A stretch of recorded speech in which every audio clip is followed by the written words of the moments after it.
Assalamualaikum warahmatullahi wabarakatuh. Salam sejahtera untuk kita semua. Pada kesempatan kali ini kita akan berdiskusi tentang identitas nasional di dalam pendidikan kewarganegaraan oleh saya, Bino Vanditya, SHMH. Ya. Kita tahu bahwa identitas nasional itu sebagai suatu ciri secara terminologis ini disebut sebagai suatu ciri yang dimiliki oleh suatu bangsa yang secara filosofis dapat membedakan bangsa tersebut dengan bangsa lain. Ya. Adapun hal-hal yang dapat digunakan sebagai rubrik yang dapat membedakan atau variabel yang dapat membedakan dengan bangsa lain, yaitu secara umum adalah karakter. Ya, ini karakter yang ingin ditunjukkan. Kemudian ciri, ya, kalau di kepribadian di manusia itu mungkin ciri fisik, ya, jasmani, ya. Kemudian ada tanda, kemudian jati diri, kemudian sifat khas yang melekat dalam kepribadian. Nah, di dalam interaksi itu bisa kita lihat seperti ada di gambar ini yang dapat kita lihat ini ketika kita sedang berinteraksi ini bisa mencerminkan ya, kalau kita sedang berkumpul ya, sebagai makhluk di dalam society ya, sebagai makhluk sosial ini kan ada beberapa di sini lihat kalau ada gambar ini memakai topi caping ya kalau di Jawa itu ya seperti ini orang akan melihat ini profesinya sebagai petani. Nah, kalau pakai peci, pakai kacamata, ada kumis seperti ini, mungkin orang bisa melihat ini sebagai figur mungkin ketua RT, ketua RW, Pak Lurah. Ya. Kalau ada orang dengan memakai jas ya, berwarna putih, ya, ini orang apalagi ditambahkan stetoskop di sini ya, ini orang akan melihat dia berprofesi sebagai dokter. Nah, inilah di dalam interaksi sosial ini ciri-ciri ini yang membawa orang lain menunjukkan ini dapat mencerminkan siapa dia. Interaksi akan memperlihatkan perbedaan antara individu satu dengan individu lain. Yang segi pembedanya meliputi sifat kebiasaan. Sifat kebiasaan yang ada di dalam diri manusia itu sendiri, kemudian tingkah laku, ya, cara bagaimana ya, memperlakukan orang lain, kemudian karakter. Ya, karakter ini yang ingin kita tunjukkan apa? Walaupun sifat sejatinya di dalam dirinya itu misalnya temperamen, pemarah, ya. Walaupun demikian, sebenarnya kita punya rasio, logika, ya, dan bisa mengerem ya, untuk seperti apa yang mau kita tampilkan. Ya. Nah, yang kita tampilkanlah itu di dalam masyarakat itu karakter. Maka kalau kita punya rasio, pengen menampilkan karakter yang baik, maka kita harus itu direm, yang temperamen tadi coba direm untuk ditampilkan pada masyarakat itu karakter yang baik-baik. Nah, itu karakter. Identitas nasional kita sudah masuk tadi contoh identitas pengertian di identitas sebagai individu ya manusia, tapi ini sudah masuk kepada identitas nasional itu sejatinya tidak bisa dipisahkan dari yang dinamakan people's character. Ya. Nasional itu ya istilah-istilah yang dekat kita tahu bahwa ada istilah bangsa, ada istilah negara, ada istilah nation, ya nasional itu sebenarnya ada pembeda ya. Bangsa itu ya sekumpulan manusia yang memiliki sifat yang sama. Ya, di people's character ini bisa diartikan bangsa ya. Manusianya memiliki sifat karakter yang hampir sama, maka disebut bangsa Indonesia ya. Kemudian nation itu sebenarnya lebih cenderung pada yang sekumpulan yang manusia memiliki skema politik, tujuan politik sama. Maka disebut sebuah nation. Nah, ini nation karakter ini juga dapat membangun sebuah identitas nasional atau mempengaruhi people's karakter, national karakter ini adalah yang tidak bisa dipisahkan dari identitas nasional itu. Kepribadian sebagai suatu identitas nasional ialah keseluruhan, totalitas, dan faktor biologis. Ya. Di sini dikatakan biologis, berarti manusia juga masuk kepada pembentuk identitas nasional. Psikologisnya, kemudian sosiologis yang tampak di dalam masyarakatnya, ya, yang mendasari tingkah laku bagi individu. Itu kepribadian sebagai suatu identitas nasional. Bahwa kepribadian manusia ketika dikumulatifkan itu menjadi bangsa karena memiliki sifat yang sama tadi, kemudian bisa menunjukkan sebagai identitas nasional di kacamata dunia. Itu yang bisa mempengaruhi. Ya. Lalu bagaimana cara kita memahami identitas nasional itu sendiri? Ya. Harusnya dengan cara yang dinamis, ya, karena bangsa merupakan kumpulan dari manusia-manusia yang berinteraksi. Manusia Indonesia ini, bangsa, sebagai manusia Indonesia itu berinteraksi dengan bangsa lain. Bangsa ini, masing-masing bangsa itu membawa kebudayaan masing-masing. Maka sudah sepatutnya apa yang kita ingin tunjukkan di kancah internasional, dunia, itulah yang kita tunjukkan yang baik. Peradabannya kita tunjukkan yang baik. Ya. Identitinya kita tunjukkan yang baik. Yang dikenal itu yang baik-baik. Dalam buku The Power of Identity, Manuel Castro itu disebutkan bahwa selain faktor etnisitas, ya, golongan etnisnya, kemudian teritori, wilayahnya, kemudian juga bahasa kita tahu ya. Di sebuah negara itu, sebuah bangsa itu bahasa saya yakin tidak satu. Ya, kalau kebetulan di Indonesia pluralismenya itu ya pluralisme keyakinan, agama, bahasa karena dia terdiri dari berbagai suku. Ya, maka saya yakin bahasanya itu banyak juga ya. Banyak dan tentang bahasa ini ada bahasa persatuan Indonesia ya tentunya. Negara mungkin masing-masing negara juga mencirikan hal yang sama. Ya, artinya memiliki perbedaan bahasa, tapi dia punya masing-masing negara itu punya bahasa persatuan yang disahkan. Ada agama serta budaya, juga faktor proses pembangunan ilmu, pengetahuan dan teknologi, ya. Ini juga dapat membangun identitas nasional. Maka tidak salah, teman-teman semua, tidak salah bahwa IPTEK ini dibawa oleh sistem pendidikan. Kalau kita di sistem pendidikan nasionalnya, yaitu sebagai usaha sadar dalam membangun peradaban, ya. Termasuk dalam membangun identitas nasional ini, apa yang ingin dibangun sebagai sebuah ya semacam simbol gitu yang bisa diperlihatkan, ya, inilah Indonesia, ini bangsa Indonesia. Tentunya identitas itu harus selalu dipupuk agar tumbuh subur menjadi ya melalui juga dengan pupuknya itu iptek dan teknologi ini sebagai salah satu alat yang paling memungkinkan untuk membangun peradaban yang baik, untuk lebih cepat membangun peradaban yang baik. Nah ini ya. Kita tahu bahwa Indonesia ini plural, diversity-nya, ya, ada etnisnya. Ya, etnisnya banyak, Tionghoa, ada pribumi sendiri, ya. Kemudian rasnya, ya, kemudian kebudayaannya juga tentunya bermacam-macam, keyakinannya juga sudah ditentukan, ya, bahwa di konstitusi kita, di Groslah kita tidak merujuk pada satu agama, satu keyakinan saja, tapi membebaskan, ya, warga negara itu untuk memeluk satu keyakinan yang dia yakini kebenarannya. Kemudian sukunya tentu ya, suku karena daerah-daerahnya itu berbeda, sukunya juga banyak ya. Indonesia sebagai suatu identitas nasional secara historis berkembang dan menemukan jati dirinya setelah proklamasi ya. Walaupun proklamasi 17 Agustus 45 ini sebenarnya sebelumnya ini sudah Nusantara ini sudah berkembang.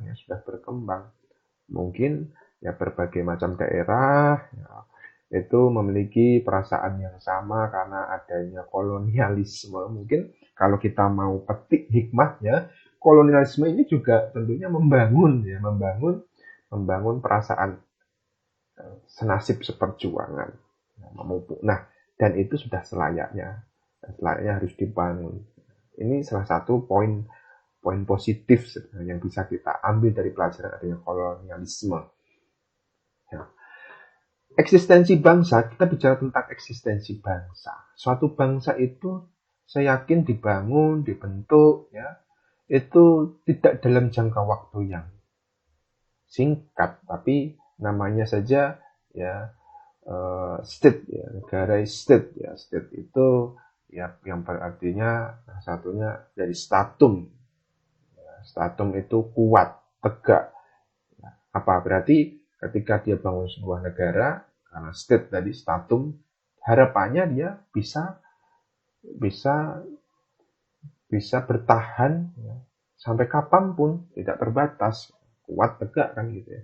Nah, eksistensi suatu bangsa itu dipengaruhi dari kapitalisme, kekuatan kapitalisme yang mempengaruhi, kemudian di breakdown menjadi ideologi bangsa, ya, dan apa yang bisa mempengaruhi itu ya ideologi partikular itu menjadi universal, yang ideologi, kalau kita punya gagasan besar bangsa itu ideologi yang sifatnya partikular, ya, terpisah-pisah itu menjadi universal, ya, mondial atau global. Tentunya global kalau dikatakan ideologi di Indonesia itu, katakan kalau Pancasila mau jadikan ideologi bangsa, maka tujuan ya ideologi itu harus merubah siapa yang terpapar. Berarti masyarakat Indonesia itu, kalau ideologi Pancasila berarti membangun ya manusia di Indonesia itu sebagai manusia Pancasilis, ada tujuannya. Mungkin ya ada keadaan bangsa yang terdesak, ini salah satu faktornya ya, penerapan ideologi satu bangsa itu ya. Itu ada keadaan bangsa yang terdesak, kemudian terbawa sistem internasional, ini pengaruh negara itu bisa eksis atau tidak. Atau terkadang ya, itu justru kapitalisme itu terhadap ideologi bangsa itu melemahkan jiwa nasionalisme tersendiri. Ya, makanya tidak salah ketika ada yang tolak kapitalisme. Ya, ini dia takut bahwa ideologi bangsanya itu tergerus. Ya. Salah satu faktornya ya ini ya, keempat faktor ini.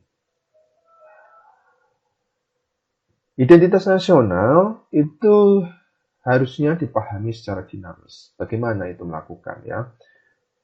Yang pertama, bangsa itu harus melakukan akselerasi pembangunan, dipercepat pembangunan, dipompa, spiritnya dikuatkan, ya, akselerasi pembangunan. Tentu kalau saya boleh kasih masukan, akselerasi pembangunan itu pembangunan infrastruktur, terutama itu juga harus mempertimbangkan ya, di sisi lain kita genjot ya akselerasi pembangunan, tapi ketika kita abaikan tentang misalnya yang sering berkaitan adalah masalah lingkungan, nah itu juga akan menjadi bumerang kita sendiri. Di sisi lain pembangunan kita masif, tapi ternyata dampak kerusakan lingkungannya tinggi. Nah ini harus secara bijak ya kita sikapi. Kemudian bagaimana posisi kita dalam interaksi global, globalisasi, ya. Ini bagaimana ya, kita harus cermat posisi kita, mengikuti atau mungkin tadi eksis di dalam kancah internasional. Ya, kemudian sudah seharusnya kita pertahankan nilai luhur yang dilihat ya, atau terlihat nilai luhur yang sudah ada itu tetap dipertahankan, gotong royongan, kebaikan, paslira dan lain sebagainya. Faktor pembentuk identitas nasional itu sendiri ada dua faktor, yaitu dari objektifnya.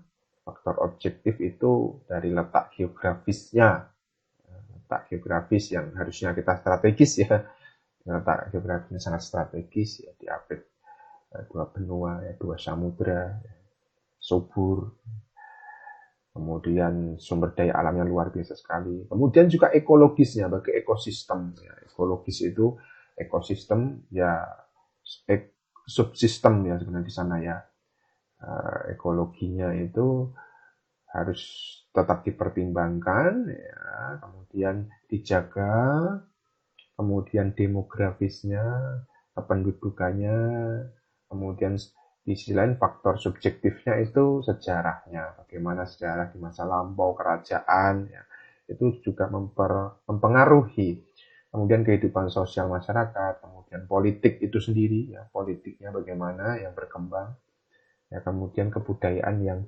dibangun atau yang sudah ada dari zaman dahulu hingga saat ini. Kebudayaan bisa berupa warisan atau mungkin memang akan kita bentuk.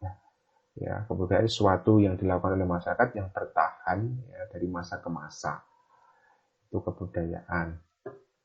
Nah, munculnya identitas nasional itu sendiri ada empat faktor. Ada faktor primernya, etnis, ya, etnisitas, kemudian teritorial, wilayahnya, kemudian bahasa. Ini membentuk. Ya, sebagai contoh bahasa, ya. Orang akan berinteraksi lebih mudah ketika dia satu bahasa. Ketika lain bahasa, kalau dia paham mungkin mudah untuk membangun identitas. Tapi kalaupun itu roaming ya gitu ya, sulit untuk memahami karena keterbatasan bahasa, itu juga akan sedikit ada hambatan. Kemudian ada faktor pendorongnya yang mendukung. Kemudian itu faktor pendorongnya ada pembangunan komunikasi, ada teknologi, lahirnya sistem pertahanan dan keamanan, itu faktor yang pendorong, memperkuat adanya identitas nasional. Kemudian faktor menarik, ya, yang harus membawa kepada identitas nasional, itu misalnya kodifikasi bahasanya. Ya, bagaimana cara mengkodifikasikan bahasa Indonesia misalnya. Ya. Kemudian tumbuhnya birokrasi dalam sistem politik, sistem ketatanegaraan, kemudian sistem pendidikan. Kalau sebelumnya tadi itu ilmu pengetahuan dan teknologi ini sangat membantu dalam membangun identitas nasional. Nah, di sini jelas sistem pendidikannya bagaimana membangun kurikulumnya, ya, kemudian Kementerian Pendidikannya bagaimana, ya, sistem tidak bisa terpisahkan. Kalau kita lihat dari pendidiknya sudah mendukung, SDM-nya bagaimana, kemudian infrastruktur pendidikannya juga bagaimana. Ini sebuah sistem, tidak bisa kita ambil satu bagian saja. Harus secara keseluruhan. Kemudian faktor reaktif. Ada penindasan, tadi kolonialisme, kemudian dominasi, hal yang mendominasi atau dominan di dalam masyarakat atau bangsa. Kemudian pencarian alternatif identitas atau memang searching, mencari identitas yang ingin dibangun di negara Indonesia. Ini menurut Robert de Ventos.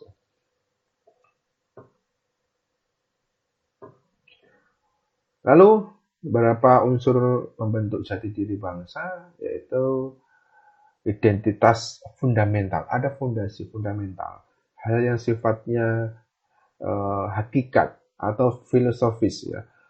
Kemudian di sini dikatakan falsafahnya, misalnya Pancasila, philosophical the way of thinking. Jadi ya. Kemudian dasar negara, Pancasila, konstitusi kita. Ya, Pancasila berupaya dimasukkan dalam konstitusi Kroonsland. Kemudian ideologi, ya saya katakan ini sebenarnya yang paling tepat adalah ideologi bangsa. Yang punya ide itu kan manusia-manusia. Kalau negara ini hanya sebatas wadahnya. Ya. Yang paling tepat ideologi bangsa. Kemudian yang kedua adalah unsur pembentuknya adalah identitas instrumental, instrumen. Iringannya seperti apa, ya. UUD 45 boleh dijadikan, ya, sebagai identitas instrumen, kemudian lambang negara, kaidah Pancasila, bahasa Indonesia, lagu Indonesia Raya, lagu-lagu lain, kemudian identitas alamiahnya itu yang sudah muncul, ya, fokus dalam masyarakat, suku, bahasa, agama, kepercayaan, itu juga menjadi identitas alamiah.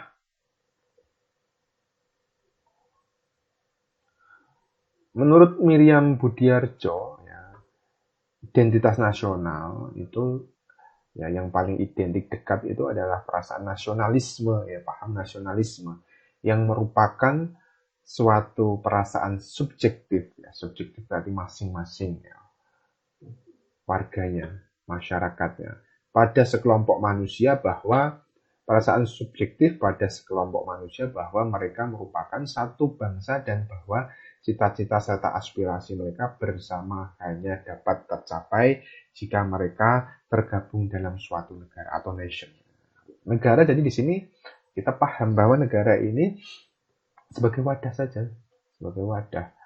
Mau negara ini menjadi apa itu ya siapa yang melakukan pergerakan sebagai sebuah negara itu ya berarti rejimnya, pemerintahan yang bisa memberikan sifat aktif ya. Kalau negara kan sifatnya entitas pasif ya sebagai wadah organisasi resmi saja.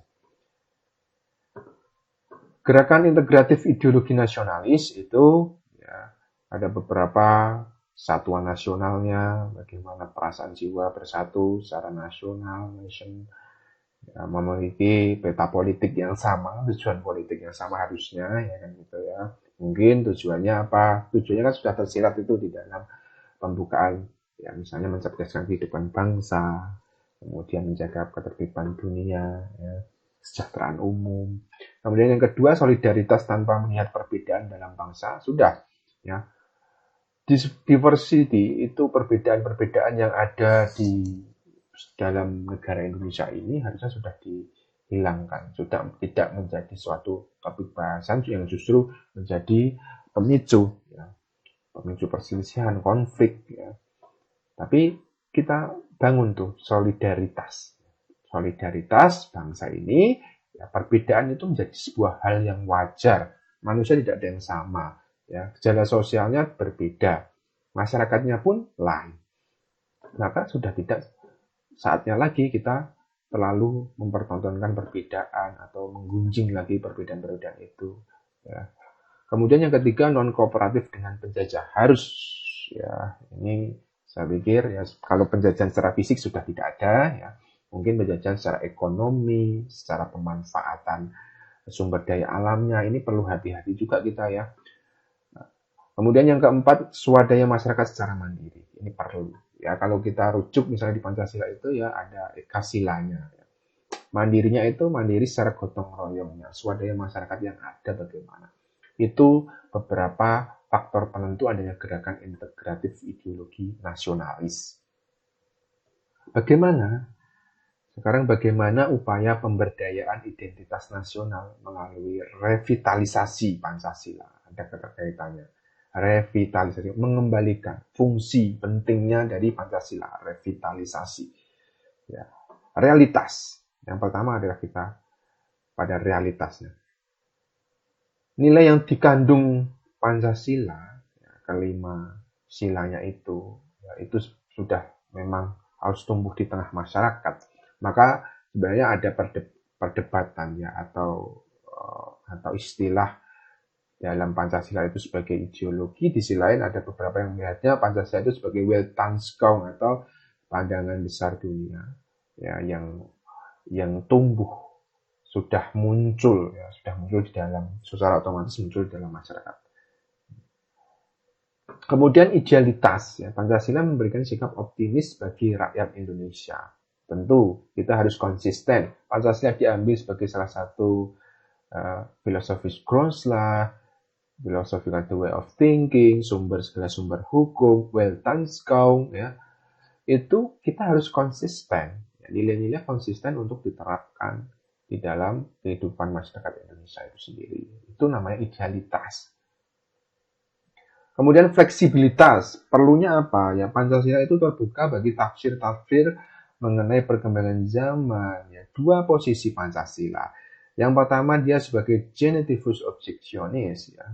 Dia sebagai objek. Objeknya apa? Berarti walaupun ada tafsir-tafsir, paradigma-paradigma yang muncul secara global masuk, objek Pancasila sebagai objek itu ya, itu tidak bertentangan dan ya, tidak bertolak belakang dengan semua tentang kebaikan, ya, paradigma-paradigma yang tentang kebaikan etik ya, di dalam kehidupan masyarakat. Kemudian di sisi lain ada Pancasila sebagai genitivus subjeksionis. Apa? Pancasila ini justru ya, kita berpikirnya posisi Pancasila itu sebagai filter ya, yang menguji adanya ideologi-ideologi yang berkembang atau mungkin ideologi yang berupaya masuk ke bangsa Indonesia, justru dia sebagai filter. Saya yakin kalau persepsi masyarakat Indonesia sudah menggunakan genitivus subjeksionis. Yang dijadikan pisau analisis itu Pancasila. Kalau yang objeksionis tadi kan Pancasila sebagai diuji dengan ideologi-ideologi lain. Lalu, nah ini ada isu nih ya, Pancasila bagaimana ketika kita harus dipengaruhi dengan adanya globalisasi. Ya, globalisasi itu kadangkala membawa beberapa hal ya tentang paradigma baru, misalnya adanya budaya konsumerisme ya. Kemudian membeli gengsi ya, gengsinya yang utama masyarakat. Kemudian kehidupan ini sebagai kehidupan yang semu. Indonesia mulai kehilangan jati diri sehingga dapat menggoyangkan ideologi bangsa ini. Ideologi bangsa ini ya kekhawatiran globalisasi itu, apalagi sekarang itu sudah era disrupsi 4.0, sebentar lagi ada era society smart society 5.0. Nah, ini juga kita harus berhati-hati ketika kita tidak kuat, ya. Karakter Indonesia tidak kuat, identitas nasional itu juga semakin tergerus, ini bisa kita kehilangan jati diri. Maka yang paling tepat adalah ya kita kuatkan karakter kita. Ada perkembangan di luar ini justru kita tertantang. Posisi kita itu ya kita tertantang. Di sisi lain menyesuaikan terhadap perkembangan teknologi, iptek, ya, ilmu pengetahuan dan teknologinya. Tapi budaya kita tidak bisa kita lepaskan. Budaya yang baik ya. Kalau budaya yang buruk kenapa tidak kita lepaskan? Ya, justru harus dilepaskan. Revitalisasi Pancasila untuk menyiapkan SDM yang profesional antara lain, ya SDM itu harus punya kesadaran nasionalismenya. Kemudian harus, saya katakan harus, kita tidak bisa menolak, ya tidak bisa menolak adanya kecanggihan zaman, globalisasi, itu sudah terpampang nyata. Kalau bahasanya Syahrini, terpampang nyata. Itu sudah di hadapan mata dan kita tidak bisa menolaknya. Ya kita menyesuaikan, adapting ya, menyesuaikan, tapi kita ambil poin-poin pentingnya. Posisi kita agar tidak tergerus. Ya. Tantangan sebagai peluang, menganggap sebuah tantangan. Ya kita tahu bahwa ada AGHT, ancaman, gangguan, hambatan, dan tantangan. Kita harus lihat tantangan ini sebagai sebuah peluang dong. Berbeda ya. Tantangan sebagai membuat kita semakin tertahan. Tapi sisi lain kalau kita ingin maju, itu tantangan itu sebagai peluang. Bangsa Indonesia juga begitu. Aktualisasi diri untuk bangsa. Aktualisasi diri itu menyesuaikan dengan keadaan. Ya. Untuk bangsa kita, jiwa nasionalisme dikuatkan, ya aktualisasinya kita kembangkan potensi yang ada di dalam pribadi kita, kemudian mencirikan. Ya, kita bawa ke ranah internasional, kita tunjukkan dalam kehidupan yang global ini bahwa, nah ini kita itu bangsa Indonesia. Dengan apa? Ya misalnya dengan prestasinya, prestasi olahraga, prestasi sainsnya, ya, ilmu-ilmu lain, ya, kemudian juga kebudayaan bisa kita pertontonkan di sosial media mungkin, ya. Itu yang untuk mengklaim secara tidak langsung. Ya klaim, ya kita klaim sendiri yang budaya memang kita miliki, kita tunjukkan kepada kacamata dunia. Ya. Antara lain di sini ya, 10 identitas nasional yang kita ketahui itu bahasa Indonesia. Ya. Kita jelas bendera merah putih kita punya, ya menunjukkan. Kemudian lagu kebangsaan, lagu Indonesia Raya, ya. Kemudian lambang negara, kemudian semboyan negara, Bhinneka Tunggal Ika, falsafah negara kita, Pancasila, konstitusi, undang-undang ya dasar negara Republik Indonesia tahun 1945, nama resminya ya. Kemudian Negara Kesatuan Republik Indonesia. Kita tidak bisa merupakan ini sebagai satu kesepakatan ya. Seperti di konstitusi itu ya, di undang-undang dasar itu kan boleh dirubah pasal demi pasalnya melalui amandemen, tapi kita tidak boleh mengubah ya Negara Kesatuan Republik Indonesia dan pembukaan. Kemudian wawasan Nusantara, bagaimana wawasan kita untuk tetap ya bagaimana menciptakan nasionalisme, tetap menjaga kedaulatan. Ya. Kemudian kebudayaan daerah itu harus kita munculkan. Ya, kita dibekali atau sudah ditakdirkan dibekali dengan berbagai macam kebudayaan daerah. Itu sebenarnya nilai unik yang bisa kita angkat, kita pertunjukkan, dan itu bisa sebenarnya membawa peluang emas bagi kita. Karena kita punya ini kebudayaan. Ya, kebudayaan kita tunjukkan kepada dunia, maka dia bisa mungkin menjadi destinasi wisata, ya, bisa menjadi tontonan yang sebagai apa ya, sebagai contoh budaya yang baik dan sebagai lokal wisdom. Ya. Kebaikan akan tercapai jika inspirasi yang ada di dalam pikiran dapat kita wujudkan. Ya, PHD. Terima kasih, kita bertemu lagi di kesempatan yang selanjutnya dengan topik-topik yang menarik untuk kita bahas. Terima kasih. Bila topik selanjutnya. Assalamualaikum warahmatullahi wabarakatuh.